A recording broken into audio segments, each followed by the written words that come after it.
My name's LazyBed, and I've been a fight fan for over 30 years. As an accidental industry insider, I've become a staple in the chat rooms of some of your favorite podcasts. I'm DangerMouse, an Englishman by blood, a Yorkshireman by the grace of God, a dedicated, devoted, and often sleep-deprived casual fan who once upon a time did earn a black belt in Japanese Jiu-Jitsu. And my name is Austin, aka No Special, a former wrestler with a knack for all things grappling, who's not afraid of a fiery take or ruffling some feathers. Together, we combine our individual expertise to dive deep into the current events and ongoings in the world of mixed martial arts, the big and the small. This is the Weekend Roundup.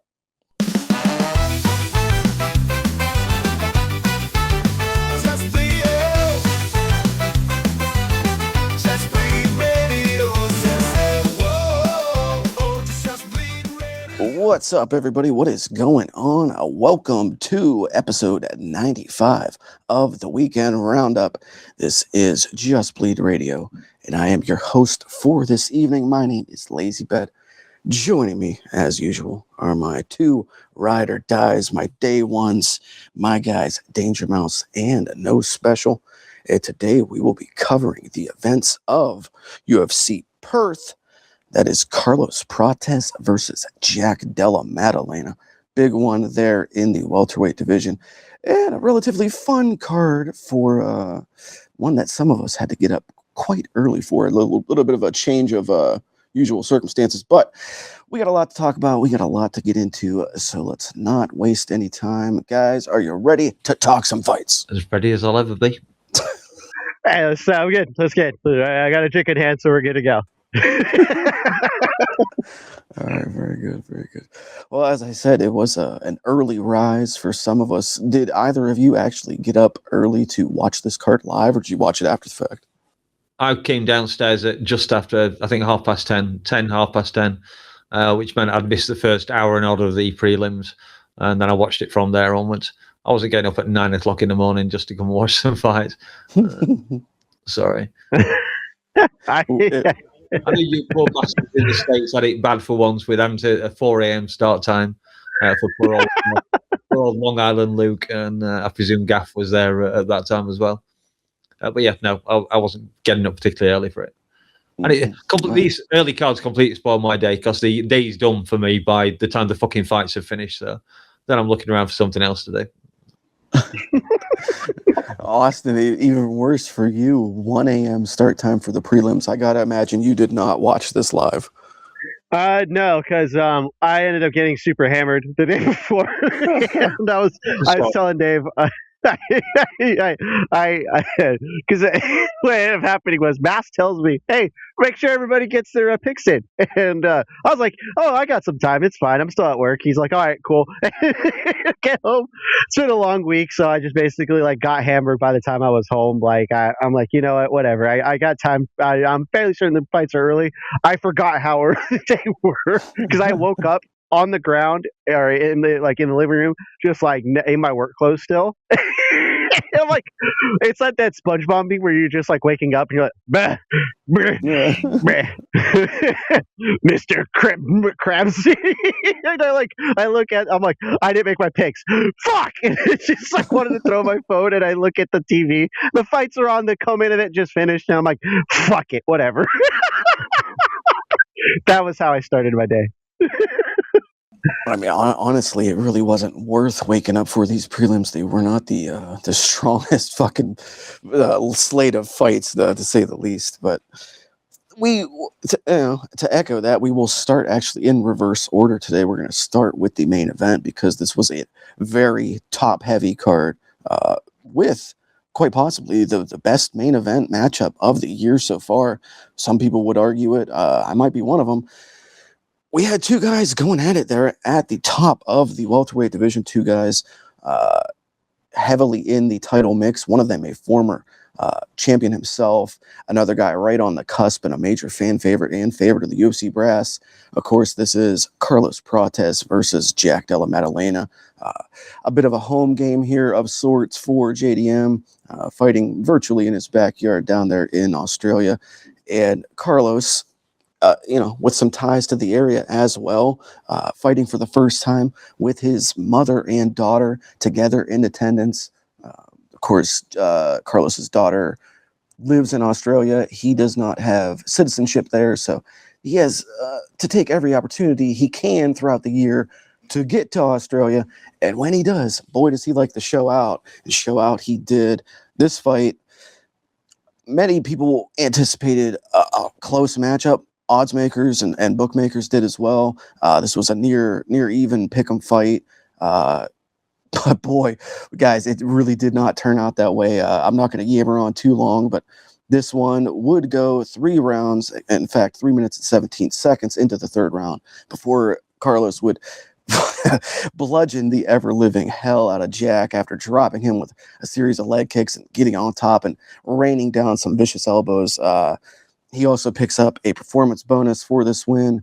I'm not sure who to go to first. I guess we'll go to Austin first on this one. No. Man, yeah, be ready, brother. Big time performance here. Probably one of the best performances of his career, if not the best. I think I would probably say it was the best. Comes in there against the former champ and lays the leather on him for 3 solid rounds. Styles, does whatever he wants. JDM, this is tough scenes for him now. So what do you got on this main event? What did you think of Carlos Prates versus Jack Della Maddalena? I saw this fight originally as not like a bad matchup for Jack, but like a tough matchup for him, specifically because he seemed to have struggled in his last 2. Not to say that he wasn't the better guy against Bilal Muhammad, but that the fact that he got handled the way he did against Islam, and now it's okay, now you're getting a killer who's on his way up the division, and you're kind of stuck in between this no man's land of okay, well, you were champion, you didn't really have a reign, and now you got to face the rest of the division that you hadn't faced before. And these aren't just nobodies; they're not older, veterans of the division. These are killers who are on their way up, and I found that it was a tough position for him, especially he's on the younger side of 29, 28 too, right? So Prates isn't young, but he's not old either. He's prime right now, and he looked like it. I mean, goddamn, did he just hammer his legs right off the bat? And then he was landing those knees, those crisp fucking knees. And Jack almost kind of someone said it in the chat, I think, at one point where they were he looked scared, and I can't remember the name. I'm sorry, but it almost kind of looked like he had no idea how to handle this guy who was willing to just kind of just constantly put on the pressure and never let off of it. He kept him corralled.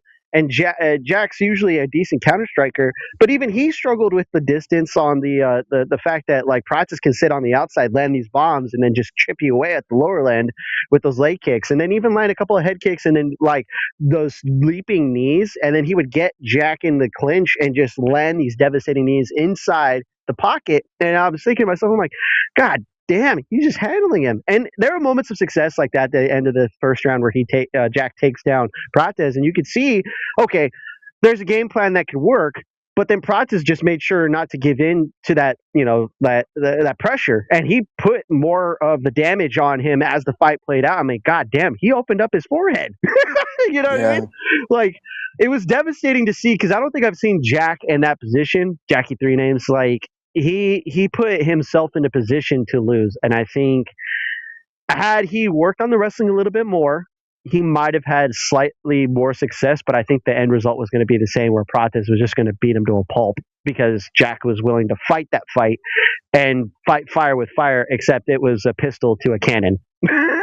That's just the best way I could describe it. And it looked when you you show up in the backyard, your cousin has a little Nerf gun, and they're coming out and around the back, and you have a fucking giant Nerf gun that has 50 rounds to it, and you just fucking just unload all these just scare the shit out of the kid. He cries and goes inside, and now you're in trouble. It's like that, That's what it looked like.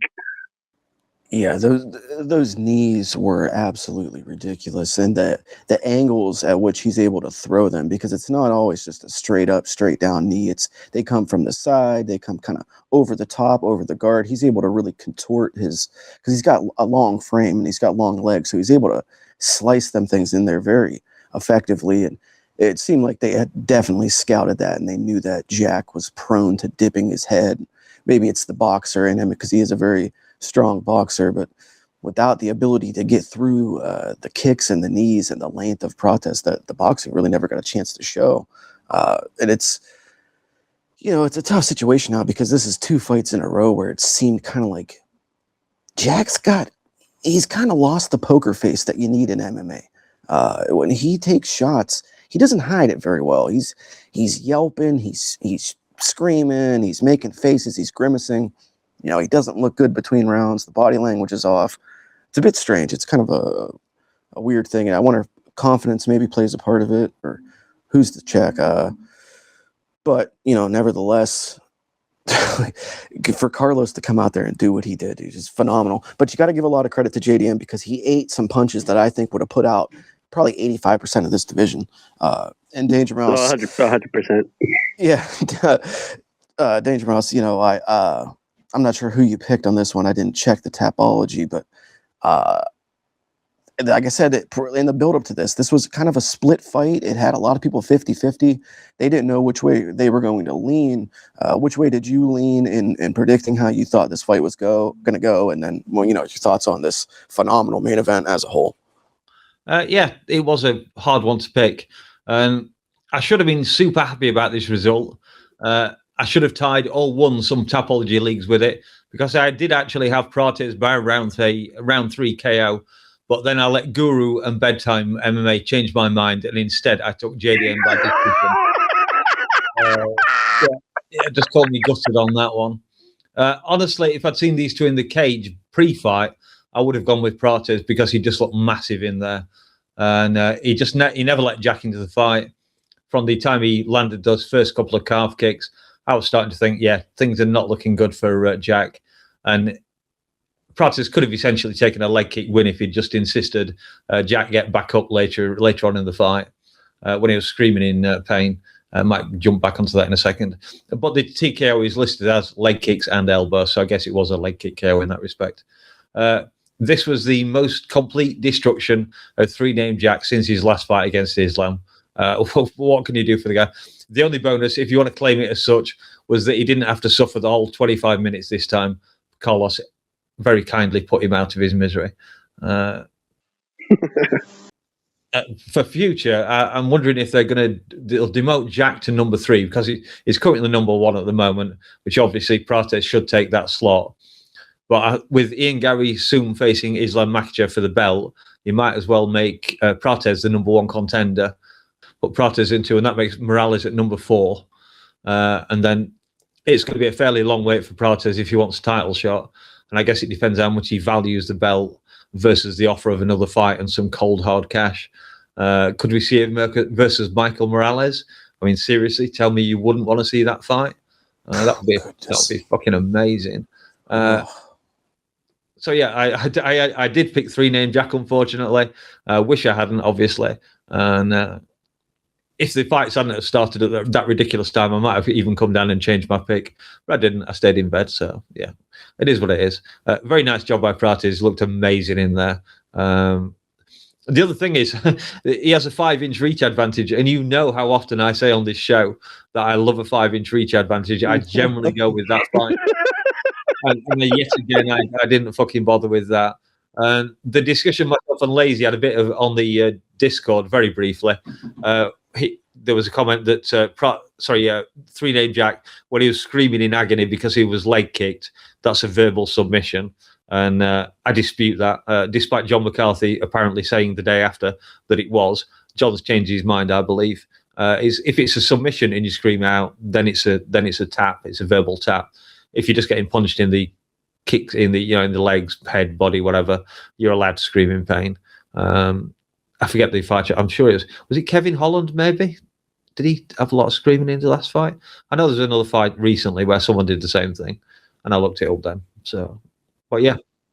Oh no, I've just remembered. It was Merab. It was Merab when he was getting smashed in the body by PTM. Forward and just kind of hitting him. I think it was a leg kick that got him in the body, right? It was a kick that he got like just the wind knocked out of him, and he reacted like really badly. Yeah. It was, yeah. Yeah, you never want to audibly make a noise. Yeah. That's a 10-8 right there. Yeah, it's yeah. Well, I mean, we're just to talk about that for a second.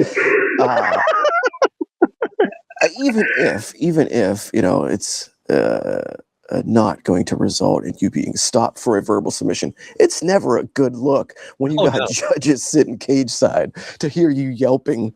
Yeah, I did. I saw a little brief clip of Carlos. I think it was from the post-fight interview stuff, or press conference. But he was saying, and I think this is going to ring true for him with most guys in this division. If he feels like your first punch, like he said about Jack that he felt when the first time Jack connected with him with a punch, okay, this guy's got nothing for me. Like as soon as he felt that first shot from Jack connect on his chin and he felt the impact of it, he said he felt like an instant boost of confidence. Like, all right, I can do me now. I can get into my flow state because I know this guy doesn't have like that one touch spark power that's just going to lay me out. So I honestly kind of feel if you're a fighter that's going up against Carlos Prates and you're not going to exploit his somewhat poor takedown defense and see what you can do on the ground, you better have that one-touch power because, not everybody's going to be able to do what Ian Gary did. And Ian Gary, all kudos to him in being able to beat Carlos. But that fight was really close to being finished in that final round. And I think a lot of that Gary fight can be attributed to it being a short notice fight.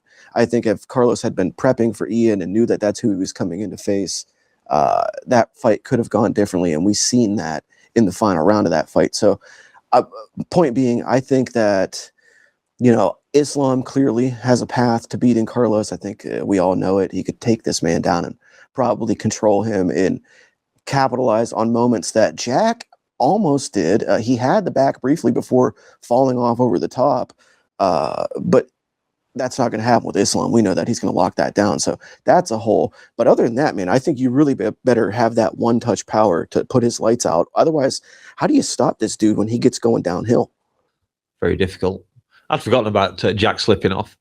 That was a prime moment for him to potentially, I guess, at least win the second round, and then it could have gone anyway in the third.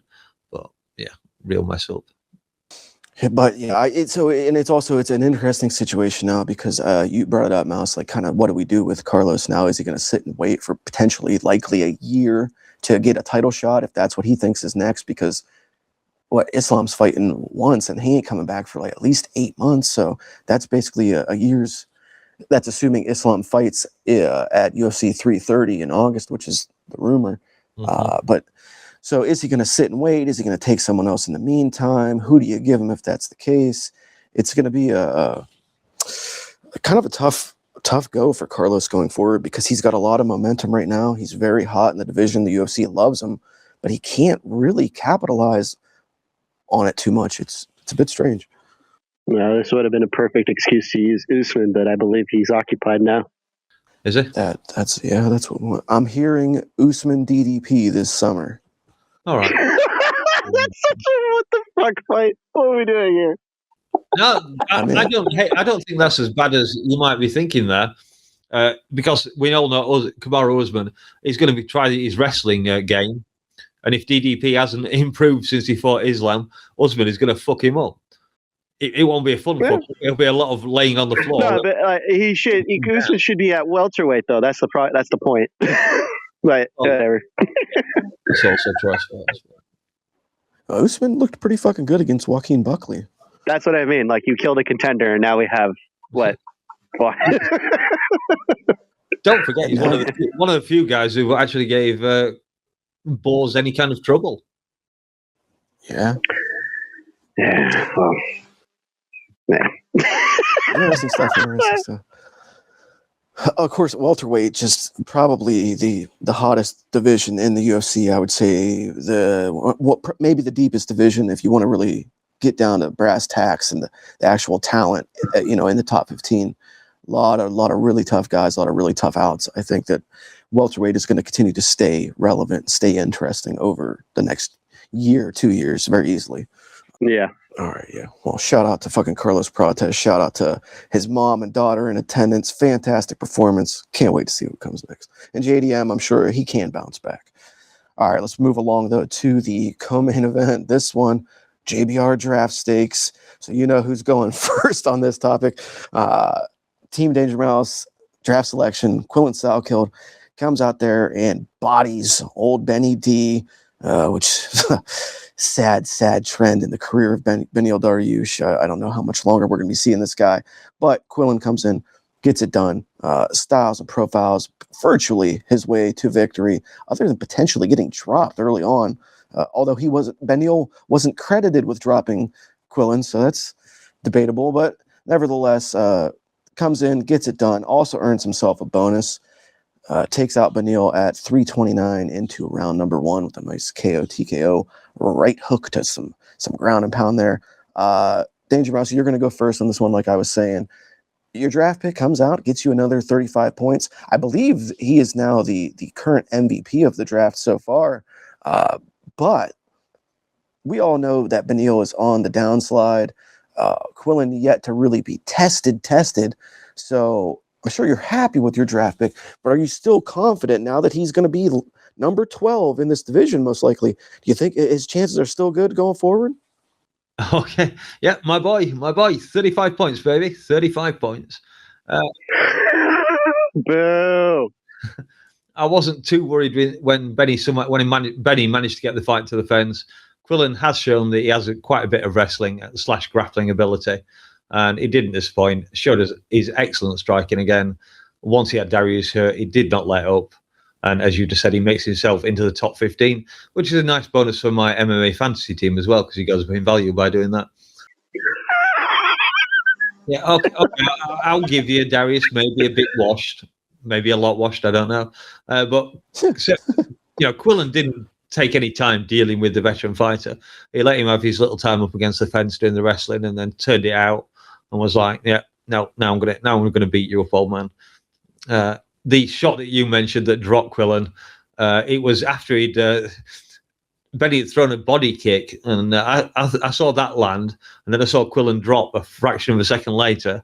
I was like, "Oh, what the fuck? What has he hurt him there? Is it that liver kick?" And then when I showed it on the replay, it was just a short right hand, a little clip right on the chin. I think it mainly disorientated him rather than actually hurt him. The toughest sport on the planet. But he just took that time when Benny decided to go and grapple. He went back up into the cage. Obviously, that gives him plenty of time to recover, as long as he can avoid having his back taken or anything stupid. As I said before, I don't think there's much doubt that he actually deserves that top 15 position. But oh my God, does he have a bunch of challenges ahead of him? There are nothing but killers at lightweight, except Chandler. But his time in the division is probably limited to a couple of days after the White House card. I'd actually like to see him defend his new position against somebody lower ranked, but a fight against Moicano or Hooker could be fun. They're both above him in the rankings. Again, tell me you wouldn't mind seeing those. I saw someone saying that Hooker would, in a chat room somewhere, saying that Hooker would beat him up through old age and experience. But Dan Hooker's wrestling game, as proved in his last fight, isn't actually that good. And I think Quillen's is much better. But yeah, this kid is a kid with a bright future. And yeah, he's entered the shark cage, the shark tank now. This is dangerous time. And Benny, maybe hang those gloves up. I don't know. I was quite surprised he didn't do it there and then. But yeah, man. Quillen, like I said, 35 points now in 2 separate fights. That's 70 overall. I'm pretty sure, guys, this is the front runner for MVP in the league so far. And I don't know who's seen that coming other than Mouse, but I didn't see that come. My second ranked pick. Well, it doesn't hurt. Yeah, I was gonna say. Yeah. Very soft matchmaking. They're doing him some favors. I do like the shout of him versus Hooker. I think that would be fun. Australia, New Zealand. I believe there's a rivalry there. You could probably headline a fight night somewhere down there if they wanted to with that fight. But what do you think, Mouse, before I pass it to Austin, what do you think about Quillen's call out? He asked for Gamrot next. You think that's a bit more than he could chew, biting off too much? That's quite a tough one. Where's Gamrot ranked at the minute? I didn't check him. I think 8th or 7th or 8th. Yeah. He's in the top 10 for sure. Very good grappler, though. And he's that one thing that we haven't really seen Quillen go up against? Is it someone who's really going to grapple him heavily? Just give me 2 seconds. Benny would have, but Benny gets KO'd trying to do anything. Well, I mean, that's like the same thing with Gamera had to defend his position not too long ago against what's his name from Argentina, right? Carlos. That's the thing. I think that's a good call out. Also, an extremely dangerous call out because if he gets him to the mat and Salkill doesn't know how to actually deal with that level of grappling just yet, because he got lucky because Benny was actually keeping up with him a little bit, but once he got hurt, it was over. So interesting. Benny also in his prime did beat Gamrot, so there's that. Yeah, Gamrot's ranked 7th, Dan Hooker's 8th, Renato Moicano is 9th, Ruffy, who is fighting up against Chandler very shortly, is 10th, of course, Fazeev, and then Benny. I don't think I want to see him fighting Fazeev. Well, that might be a fun fight, actually. Well, that's like 4 in a row, though, for Benny, right, at this point? I think so, yeah. Yeah, he shouldn't be in the rankings at that point.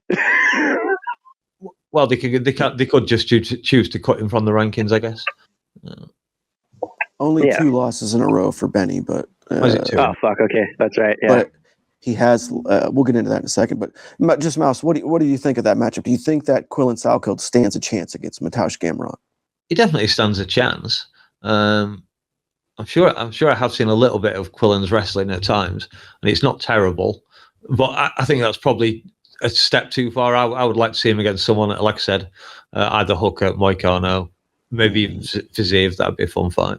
See if fight one of those before he jumps to the top 7. Yeah, makes sense. Although, again, this division is awfully tied up at the moment as well, isn't it? Loads and loads of fights. Just don't put him against Arman Sarukian. That's all I'm saying. Yeah, I think as far as Fazeev is concerned, I think we'll be hearing something about him pretty soon for Baku, Azerbaijan coming up. I think that he's going to be on that card, and we'll hear something for him for that. But Austin, talk about this co-main event here. Talk about the downfall of Beneil Dariush. Hasn't lost more than 2 in a row, but he has lost 4 out of his last 5, all by finish, all by TKO. The lone win in that 5-fight span against Renato Moicano, where he did win a decision. But very, very tough for a guy who's much beloved in Beneil. Anytime you hear him discussed, he's one of the favorites of people behind the scenes, supposedly a really good guy, family man, religious guy, has kids. It's pretty tough to see your dad get knocked the fuck out in 4 out of his last 5 fights. He isn't as old as he looks, but he is 36, soon to be 37. What do you think, man? Is it time to hang it up if you're Beneil Dariush? Talk about this co-main event, and then what do you do with Benny D? So that's the thing, man. His best moment was where he kind of does the Benny thing, where it's he's deceptively long and he's deceptively heavy-handed. Him clipping Salkill on the chin was just funny to me, because it's oh yeah, that's right, Benny still got it.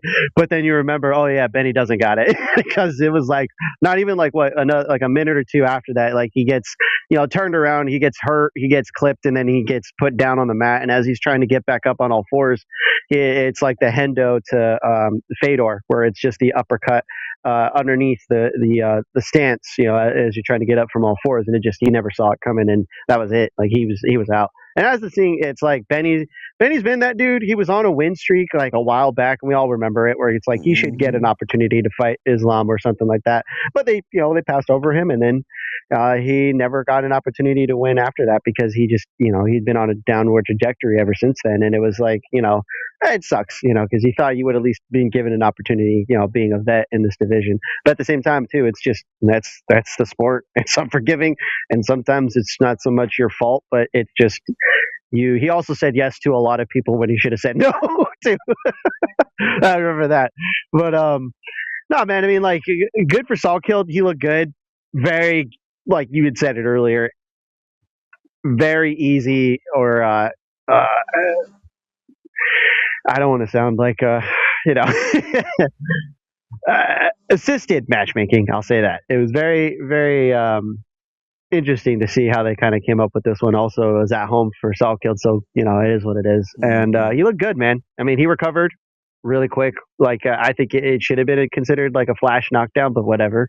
I thought so. Benny still got finished, so I guess it doesn't matter. But it's one of those things where it's like I think it even given where we are with this division, still competitive fight. If it played out, who knows? But now he can't. Salkeld can't take a step back anymore because he's in there with the deep, in the deep waters, swimming with the rest of the sharks.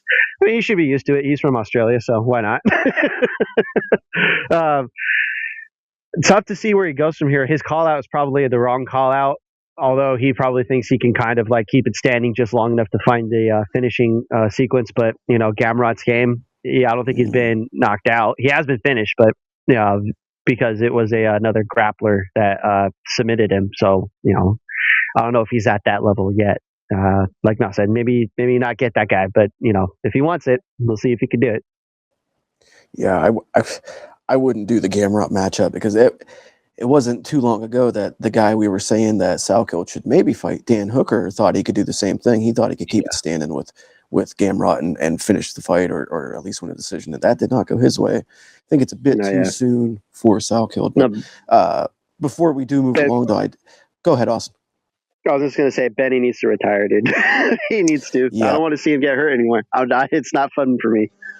Yeah, and that's what I was going to say before we moved on finally from this fight. That win streak that you mentioned, Austin, from November of 2018 to October of 2022, so virtually a 4-year span.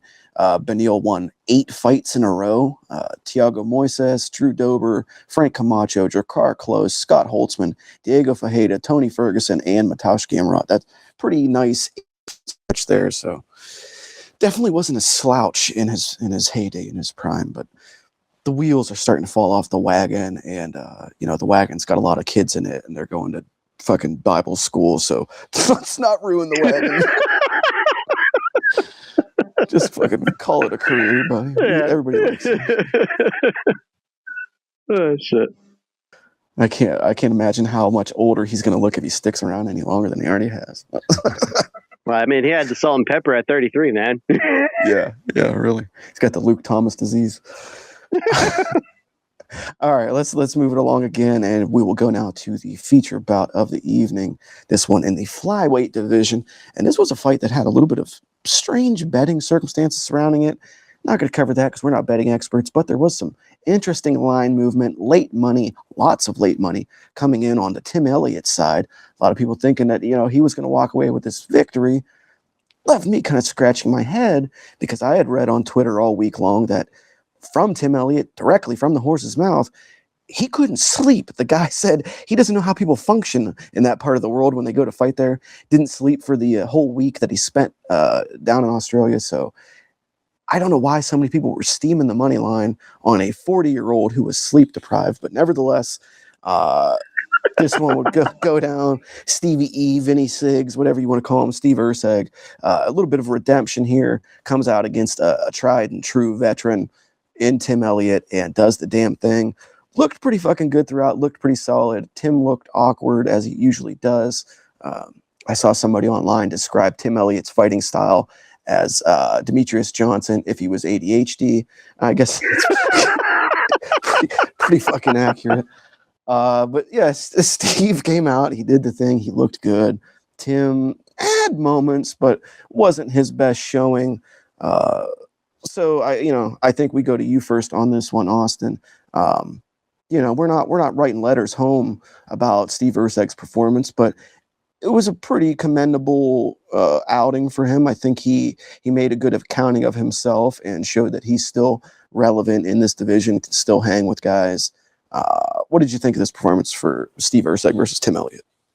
All right, it's got to be a call to, if you can keep your basics together, and he does, he knows how to do that. If you keep calm, keep your basics, and you're not trying to get overwhelmed in this fight against a guy like Tim Elliott, he was going to win. I think that's the way I kind of looked at it. I'm like, if he kind of gets sucked into, like, he had been sucked into a handful of fights where he's just kind of like playing to his opponent's game and not sticking to the game plan, or like, the title fight he had with Pantoja, everybody gets mad about, It's like, oh, he didn't need to take him down. He should have kept him standing. Well, because he kind of got lost in the fight. It happens, and, it's the same thing here. Instead, he kept his composure, and that was the thing he had trouble with, and I think that's the thing where in a guy like Tim Elliott, it's a litmus test. I'm not saying he's a bad fighter, but if you can get past him, you're capable of actually getting through the rest of the division. The problem is that Tim Elliott it's funny how you said like Dimitri is just Josh with ADHD. I kind of figured it was like a Timo version of Dominic Cruz, if that makes sense. yeah, that's similar as well. Yeah. It's just so unique, different, original. Man, Tim getting after it. Effective also. Yeah, and that's the thing, because he kind of does that thing where he's just kind of like hunched over, his back is like wide arms out, and he's just doing that thing where he's kind of like minimal use of his like legs, but he's like jumping around like a goblin. And it's funny too, because he does nothing normal. It's like you're kind of looking at the guy and you're like, God, what the fuck are we doing here? But it works, it works for him, because he was doing that thing where he hit like Steve Ursadek at the end of the fight with the spinning back elbow. They got into some wrestling, exchanges, and, they were actually kind of 50-50 on it. It's the boxing that was hurting Tim Elliott from Steve Ursadek, and that boxing was just keeping Ursadek just ahead enough to keep him winning in some of the fight exchanges. And honestly, if Tim kind of like kept up the wrestling, he might have actually like put Ursig off of his game, but he tried to do the fancy, like, I don't know what to do with my hands type thing with his striking. So he just kind of like lost the plot at the midpoint of the fight, and you could see it too, because Ursig was just like, oh fuck, what do I do here? I wasn't sure how to approach this goblins in front of me bouncing around throwing shit at me, and I don't know how to fight it. But he kept his composure, and he just kept that jab out, kept the low kick in play, and then he just made sure to be defensively minded when it came to the grappling, because he worked on that too, it looked like. So he kept his composure, and I think that's the best thing you can say about it. Like you said, it's not supposed to be like, okay, good, he's back. No, he was the better fighter because he kept his game plan in play and didn't deviate from it, and didn't let the crazy goblin, Timu, Dominic Cruz, ADHD Johnson, like set him off, and I think that's the litmus test that you got to have in this division. Sometimes you need it, and this is a good bounce back performance for him. So, right on. Let's go, Steve Ursig. Yeah, because I mean, Ursig he got thrust into the deep end of the pool pretty quick. He wasn't a very experienced guy when he came in. He was just kind of a guy with some relative height behind him from down in that Oceania region. But it was the proto Joshua Van, isn't it? So. Yeah, you could potentially say that. Yeah, Tim Elliott. I was just taking a look at it. The guy made his pro debut in 2009. Been fighting for fucking ever. Actually beat Jens Pulver all the way back in 2011. That's fucking crazy. Yeah, just a long career for him. A fan favorite of sorts. I don't think that he's got the biggest following, but he does have a pretty cult following, I think you would kind of say. And strangely enough, a guy that gets a lot of cyberbullying, been posting a lot of stuff online. Screens. He's been posting fucking screenshots of people DMing him, telling him to be like, basically, go off yourself. You're fucking ruining my parlays, and you screwed my bets and shit like that. Like, oh my god, dude! Well, you can't be doing that. Come on, dude, I'm talking like crazy stuff, like things we can't even mention here without getting fucking flagged. Bad stuff. So people fucking lay off, bro. Like, it's fucking Jesus. Jeez, I mean, come on. All right. I'm a little bit of a tangent there. Started getting lost in my head. DangerMouse, one guy who didn't get lost in his head was Steve Ursig, because he was on the money. He looked sharp. He looked good. He also, strangely enough, said that he had some sleeping issues this week, and I don't understand how that's the case, because you're fucking from there, bro. But nerves. Pretty fun fight. Yeah, probably. But pretty fun fight here. What did you think of Stevie E, Vinny Siggs taking on freaky weirdo Tim Elliott? Yeah, this was a really good fight. Very close first round that went to Elliott, presumably because he momentarily dropped Ursig. But after that, it was pretty much mostly Ursig. He was in control, as Austin's already mentioned. He fought relying on his boxing fundamentals against Elliott's very quirky style. And Ursig did very well. It was using his jab both offensively and defensively. That is, he'd press forward with it, but he'd also just stick it in Elliott's face whenever he was trying to push forward.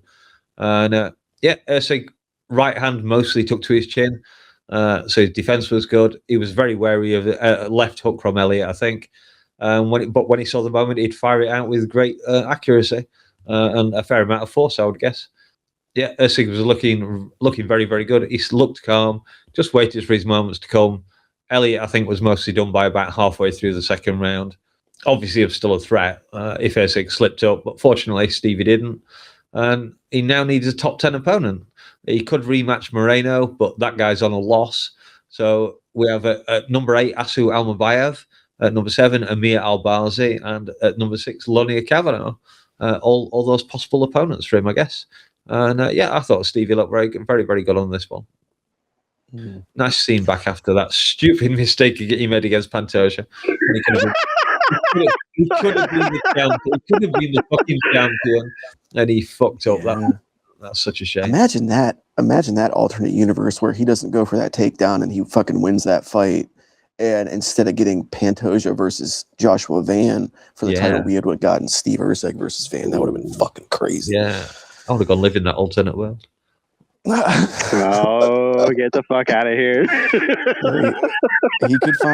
He could find himself back in that title picture sooner rather than later, because they love dudes from this part of the world. They try to always have a champ down from that Australia, New Zealand area, because they get a lot of site fee money and shit from going down there. So it only makes sense that they promote guys from that part of the world. But it was a pretty fun fight. What did you guys think of Steve Usyk's beard?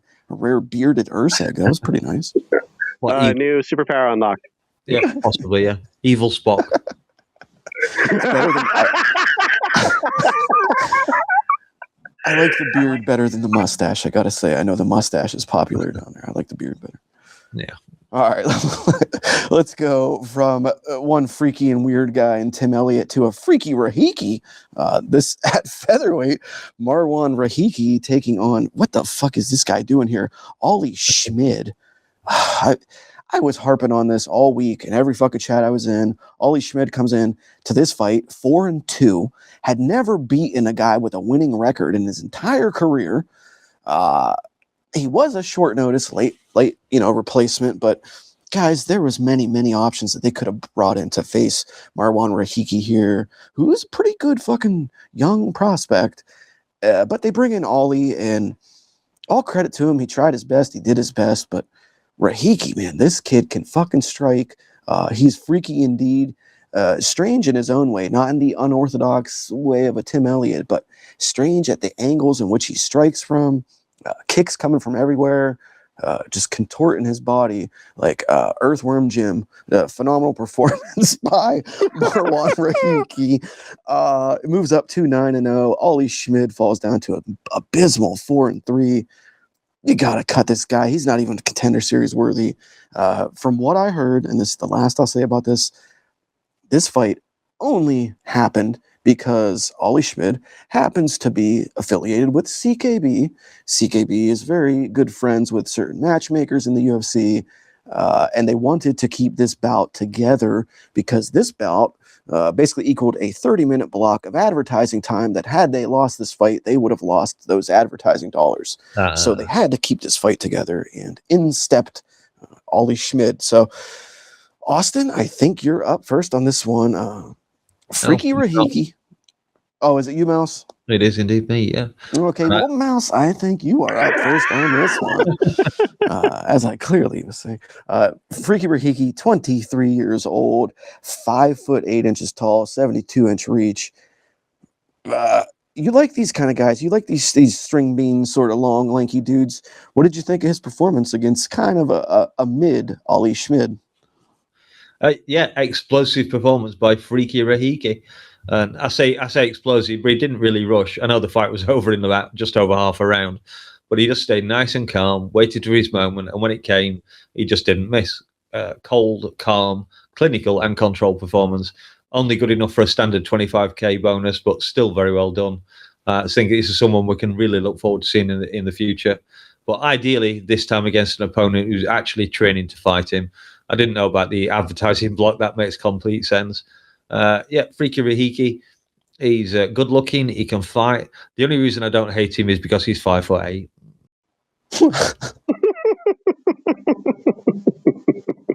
Oh, shout out Flying Squirrel MMA. I haven't listened to his video about this show yet, about the UFC yet, but I'm sure he'll be mentioning Rahiki because he likes him as well. Yeah, dude, some of those kicks were fucking just. Yeah, I mean, evil. He leaves himself exposed, but he's very good offensively. Yeah, and another Dana White Contender Series fighter as well. So yep. There's still a couple of guys from last season yet to make their official debut, but yeah. Is that all you got there? Yeah, pretty much. Yeah, it was a very short fight, and I didn't take a large amount of notes on it. So just very well done by Rahiki, and off to the deep dark depths of CKB for Ollie Schmidt, I guess. Somebody said something like they're gonna. Like Mick Maynard's going to walk into CKB and gather up all the sweepings from the pile in the corner, and they're going to craft the 125er to come like fight in the UFC soon out of the rubbish from the corner. But Austin, Marwan Rahiki gets it done. Like Mouse said, quite short fight, 247 in round number 1. The left hook Larry, isn't it? That gets him. Pretty nice performance. But Ollie Schmidt, like we've been pointing out, he's a Schmidt stain right in your underwear. So what do you really take away from this fight? What do you really get out of this? Just another highlight. I mean, good for him. He made the point and did he understood the assignment. I don't think Schmidt did, and kind of just accepted his fate as is. And that's the point. Is that hey, you know what kind of fight this is. We know that you're decent. Possibly a can crusher, but that's not a bad thing. You just need to show up when it's necessary. Right now, he's still doing the thing where he's just he's undefeated. Let him keep doing the thing where he just, like Michael Venom Page was at Bellator a while back, where it's just put these guys in front of me, I'll kill them. That's fine. I might make a little bit of a show about it, but I'll still get the job done. And he did. Schmidt should be immediately let go, and we don't have to worry about what happens afterwards. And again, if CKB wants to just kind of throw their guys that aren't prepared and know that they're going to get, destroyed, at least make sure they get paid. He might have gotten maybe 10 grand out of this, but I don't know if that was worth it, but we'll see. Yeah, at least he was fucking close to home. Hopefully he didn't have to travel far to make the fight or something. Travel expenses weren't too much. All right. Well, now it is time for 2 heavyweight fights in a row, but at least this one did end with a boom, ended with a fucking bang. But it's becoming pretty clear, what the UFC heavyweight division is becoming. They want Dan Hooker's 1-minute scraps in a UFC cage from the heavyweight division. That's what they're shooting for. And although this one went longer than 1 minute, it was basically 2 rounds of a Dan Hooker 1-minute scrap. It was Brando Pericic taking on Shamil Gaziev, heavyweight bout, and they would take home Fight of the Night honors for this fight. But guys, I get it. It's fun and it's entertaining and it's Rock'em Sock'em Robot, but this was not high level. I've seen some people saying this was a phenomenal fight. This is a fantastic fight. This is an entertaining fight, but this is a bar fight. You could see this anywhere. If they're going to be up front and this is what we're going for at heavyweight, I'm fine with it. I'll watch fights like this all the time, but there's a clear gap in, say, this and watching a Tom Aspinall versus a potential Cyril Gahn or whatever the case may be. There are levels. That's right, folks. Yeah, true. But there are levels to heavyweight fighting, and this was at the bottom of the barrel, but it was fun. So it was enjoyable. So anyway, this time up, you are first, Austin. Yeah. I mean, Shamil Gaziev was getting his head batted around like a volleyball, and he's supposed to be the volleyball player. So what do you think about, what do you think about Brando Pericic knocking the ever-living hell out of Shamil Gaziev? Okay, so first, I had this on again this morning when I was rewatching the fights, and my stepdaughter came into the room. She had a little bit of a cold, but I'm in there, making something to eat, and she's in there making eggs, and she looks at the TV, and she's like, "I kind of like watching heavyweights fight." I was like, "Really? You don't like the smaller guys?" She goes, "No, the smaller guys, it kind of looks like it's hard. The big guys don't look like they know what they're doing, so it's kind of more fun." Her explanation into why she gets more entertained by heavyweight fights is because they actually don't look like they know what they're doing. And I the thought that was shoe fitting. logic, yeah. Yeah. I'm like, you know what? That's fair. That's fair. I can't even be mad at that. That's like, that's how I looked at the fight, because if you looked at Shamil Gaziev, he's that dude who always like has been put in a position where he kind of walks forward, punches you quick because he got decently fast hands. I mean, like you said, he's a big guy, so he used to play volleyball. Kind of makes sense the way he fights, because he's kind of like tall, upright, doesn't really kind of bend his legs too much, and he's kind of like flat-footed. Honestly, if we're kind of being looking at him the way he fights, and Perisic, like, he got hit several times and he got wobbled a handful of times, but he kept his composure and he just kind of like accepted the fight, and I think that's for what this was, it was supposed to be kind of like just a little, hey, let's throw some guys who like to throw hands. And, Gaziev, I think, did the thing where he's like, all right, fuck, hold on. Gotta breathe. And he walked Perisic all the way up against from one side of the cage to the other.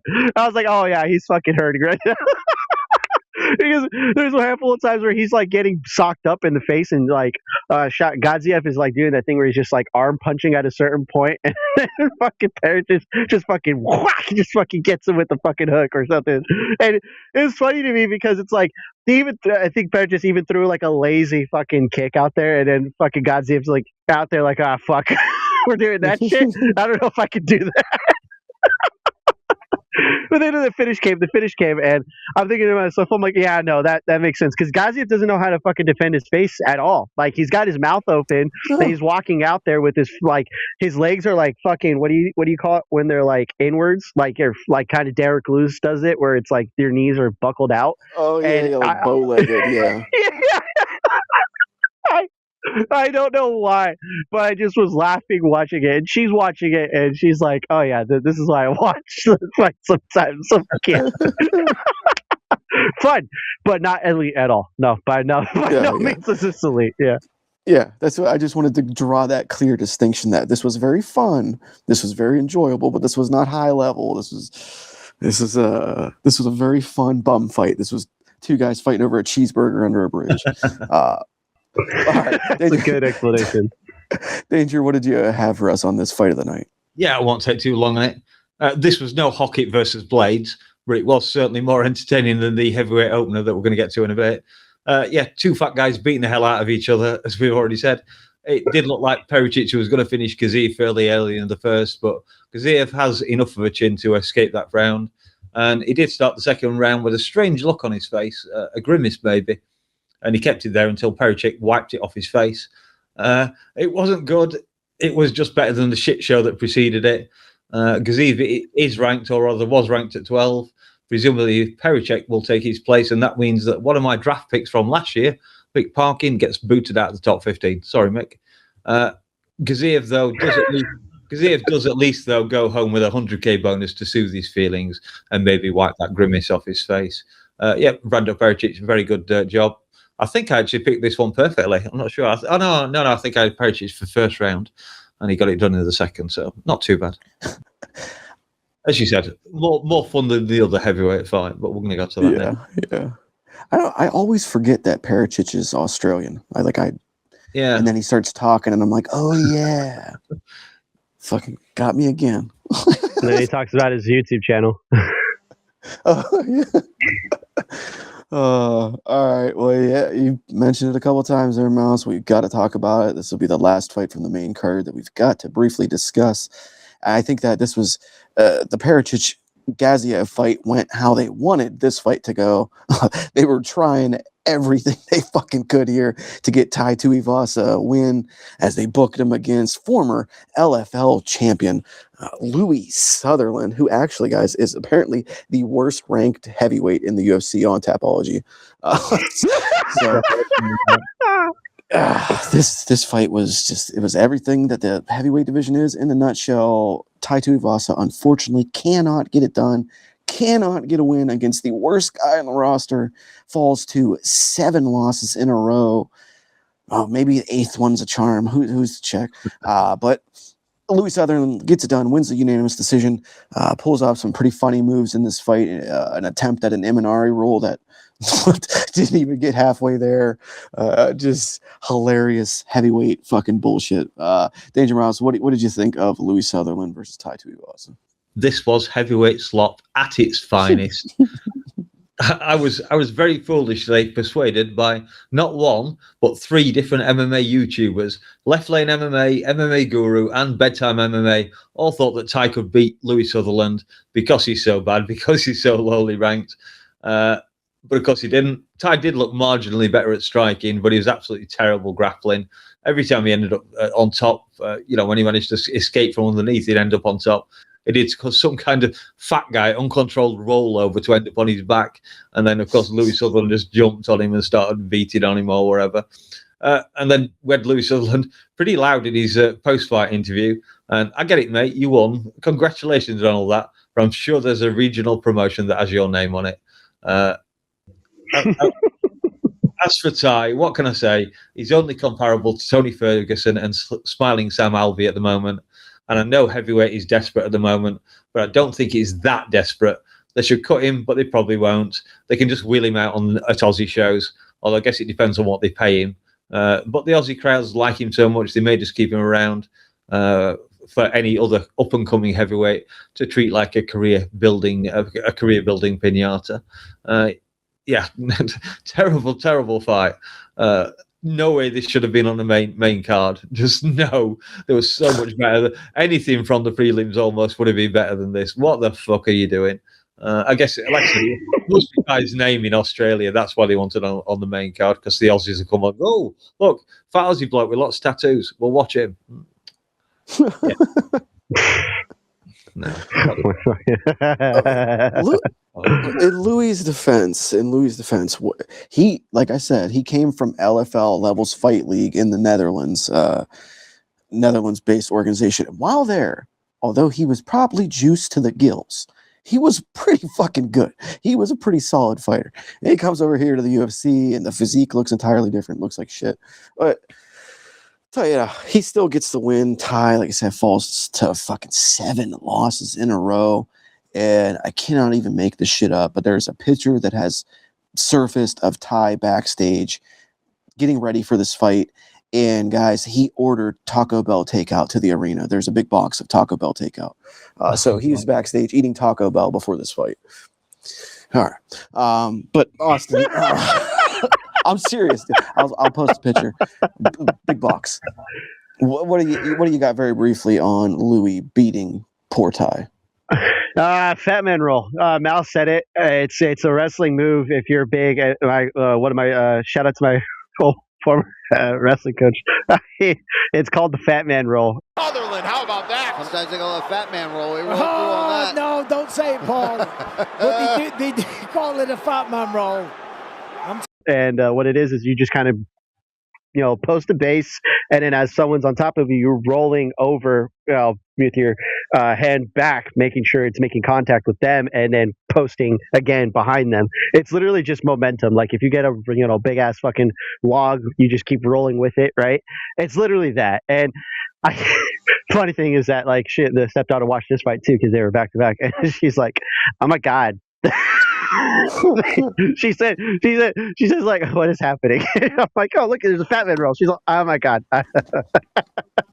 Why are they doing this? I was like, I don't know.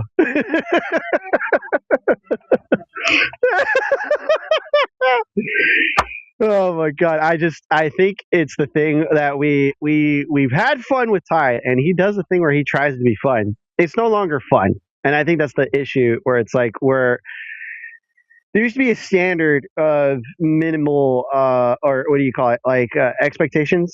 And he's no longer meeting that expectation. He's just kind of showing up to collect a paycheck. Not because he's just, not trying to fight, but he's no longer good. And that's the problem. Like, I remember this being an issue when he fought Junior Dos Santos, an older Junior Dos Santos, and Junior beats him. You know what I mean? And yeah, at home, and we're like, oh, he gets kind of pissed off. Where it's like you gave him the fight that he wanted. You couldn't defend the takedown here, and that's been the issue where he just kind of like gives the fight away sometimes. I mean, hell, this is the same dude who like got into a brawl with fucking Derek Lewis and knocked him out, and then after that has never been there since he had to fight Sityodog. Like he's struggled because he doesn't know what to do. And the truth of the matter is he needs to get out of where he's at. Because the truth of the matter is he should be cut. I'm sorry. Like this is the reason why I say burn the fucking division down. Start over. It's fine. If you want to just do tournaments, it's fine. But like we can't have situations like this and then to be like, yeah, no, God forbid, fucking Tai Tuivasa, he's got 7 fights. But don't worry, guys, he's really good. He's really good, I promise. Yeah, you can cut Louis Sutherland too, for all I care. Well, you definitely got to get fucking Ty out of there. Ty's got to fucking go, man. It's beyond time. All right, we got to move this along, though, for the sake of time, actually. There were 3 other finishes on the prelims of this card, but we're not going to talk about them. I will mention them briefly. Junior Tafa finishes Kevin Christian, 242 into round number 1. KO TKO with elbows from the top position. Also, Wes Schultz, party time, puts away Ben Johnston at 150 into round 3 of 3 with a guillotine choke.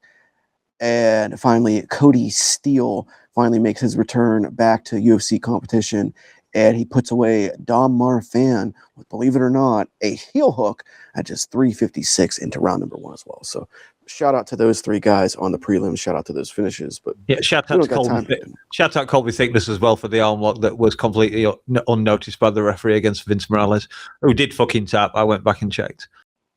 Yeah, I saw Volk tweeting about that. He believed he tapped as well. Yeah. All right, guys, let's wrap things up here today, and let's get on to the old show staple known as Rate That Card.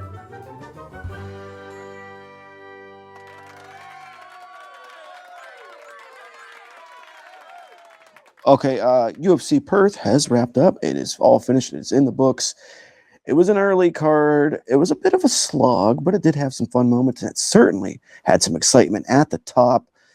Austin, we're going to go to you first to start us off. What do you rate UFC Perth? Well, my metric is usually like if I enjoy the card, that's the point, right? Number of fights that end in finishes usually help with that. That's another couple of points. If I didn't have to adjust my day around the card and the card kind of works out in my, with my scheduling, even if I got to watch it later, that's another couple points. But I have to take away points because, Tai Tuivasa being there, some of the fights were were not really high quality. I mean, Themba Garimbo being on there with one of the local kids, that wasn't a great fight. I'm going to be honest, wasn't a great fight. But, it was a handful of them that were kind of like questioning, head-scratching type of matchups. But, it is what it is. And there's also the fact that I missed my picks, and that's got to take a couple, handful of points off of that, just because, damn it. But I will settle on a solid, let's say, let's say 6. I'll say a 6. I'll settle on a 6. It's not the main event's fault. The main event was great. It was just everything else before and then around that just kind of felt, flat for me. And again, not the card's fault, but that's where I am. Pretty harsh, almost. I feel it. I'll go second to break up the order here, and I feel similar to you, Austin. I'm pretty hard on these cards. That is typically how I do it. I kind of enjoy these morning ones when they are rare like this because it is a bit of a change of pace. It kind of gives a different feel to watching the fights, which can be fun. I heard a lot of Aussies complaining about this. They want their morning cards back. They want they don't want to watch these at night. So they'll probably won't be too many of these going forward that are on local time, but enjoyed it for that, a little bit of change of pace. And of course, this main event, man, You're not going to get much better main events that have higher stakes that aren't for championship belts. Two guys that are really fun to watch. Two guys that are really going to put it on the line. And we got an all-timer performance out of it. A fight that I'm always going to remember that fight. Like, that fight's always going to stick in my mind when I think back on the careers of either Carlos Prates or JDM. So some lasting memories, but it gets docked pretty heavily because it was a very weak lineup of bouts. Not a lot of true talent on here. But considering all that, balancing it out, I'm going to go the same as you, Austin. I'm going to give it a 6 as well. Yeah. All right. DangerMouse, are you going to complete Satan's number here? Are you going to give it a 6 also? What do you think? I was just directing on that. I enjoyed the main card a lot more than the undercard, the prelims, apart from, of course, that Taito Ivasa fight, for fuck's sake. That was terrible. I don't know if I want to be more generous or less generous than you two. I think you've more or less on the ball for it. I should have flipped a coin, Brem, got one handy. Just because I can't possibly invoke the devil's own number, I'm going to go for 5.99 on this one. It was close, not quite a 6. So close. So close. Hail Satan! Hail Satan! Shout out the devil! Okay, all right. I will say I went very well on this card. I actually got 10 out of 13 on my topology picks. No. No, good for you. You made your picks. Yay. I'm glad you did. Because it's kind of funny. I was thinking of putting another reminder up and I forgot about it. So I forgot mine as well. So you and Dave were the only ones from JBR that made your picks this week. Real quick, I will throw them in. I'm looking at them now. Thanks to you, Mouse, for posting these on Discord. The results for the JBR Tapology group this week. In first place, it's your boy Nemo. 10 correct out of 13, 740 points. Good job, Nemo. Actually tied for co-first place. This is interesting. With an identical 740 points and 10 correct out of 13. It's DangerMouse. Woo! Ooh, and oddly, not in second place, but in third place. Another name often heard up near the top. Crossover MMA with 670 points, 9 correct out of 13. Shout out to Crossover. Nice. And those are your JBR Tapology Group leaderboard discussion ratings for the week. No Des Riccio. No, very rare. The doctor is missing. How do I want to wrap this thing up? I know the writer. Oh, yeah, that's right. Well, guys, gang, JBR, believers, listeners, we are just about all wrapped up for today. I think we've covered almost everything. But on the way out here, I understand that our very own Austin has a couple of words that he would like to say about none other than Winona Ryder. Austin, take it away. If you had the ability to be with a prime Winona Ryder and you said it was too much because you felt as though all she wanted to do was drag you to the bedroom and you were surprised by her deceptively large chest, but at the same time also just felt like it was unnecessary and that's why you broke it up. Shame on you. Shame on you. You deserve a get the fucking kick in the nuts. I'm sorry. Also, fucking shout out to Megan Thee Stallion. I don't know who could cheat on you, but hey, I got your back, girl. I got your back. JBR TMZ, let's go.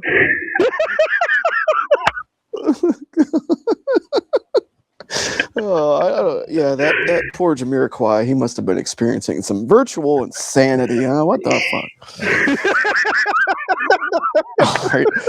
All right, no more dad jokes from me, and that's enough from us on this UFC Perth card. But next week, what's next week? Is it Newark? Is Newark next week? Yeah, I think that's the thing. Ooh, Hamzat versus Sean Strickland? Yeah, of course. Chaos. That's all I can believe is going to happen. This is going to be a chaotic fucking week already. Yeah, if it wasn't already. There's going to be some fireworks more than likely. We'll see. We'll see. All right, guys. But yeah, that's going to do it for us here today. Hopefully, if you've made it this far, you've enjoyed yourselves. If you have, do hit that like button. Smash the subscribe if you haven't already. Tell your friends about JBR every week, Monday evenings, right about 7 p.m. Eastern, give or take. So from the boys, I am LazyBed. They've been Austin and DangerMouse. And we're going to get on out of here. Thanks for listening. See ya, cunts.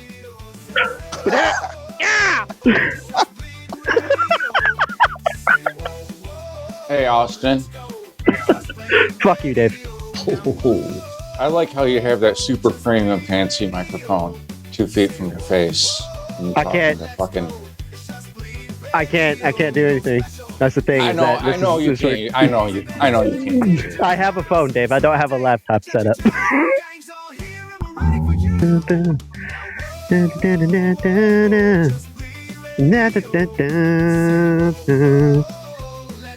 Will you hold me like you ever done it? I forgot the words already, but What do I want to say? I don't have anything written down.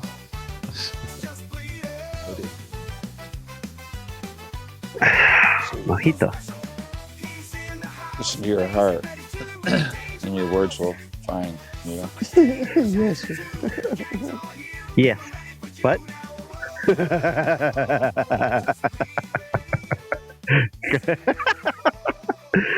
Awesome. Fuck. Oh, I'm experimenting with a new headset because I lost both of my Bluetooth earbuds. So I'm trying a new headset. I don't know how it's gonna sound, Dave. Well, you sound like shit. Okay. Yeah, you sound very much like somebody who's like calling into a radio show. That makes sense. I was gonna say, it sounded like he's got a giant dick in his throat. Oh, that's fair. That's fair. That's fair. It sounds Honestly, like- it sounded fine to me. What? Go ahead, caller. You're on the air. What do you got for us today?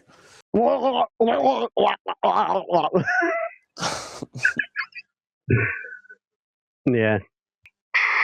Listen, we got a problem here, and the toilet is not working, and we are no longer able to flush. And yeah, that's it. Thank you. Use them. Nobody gives a shit.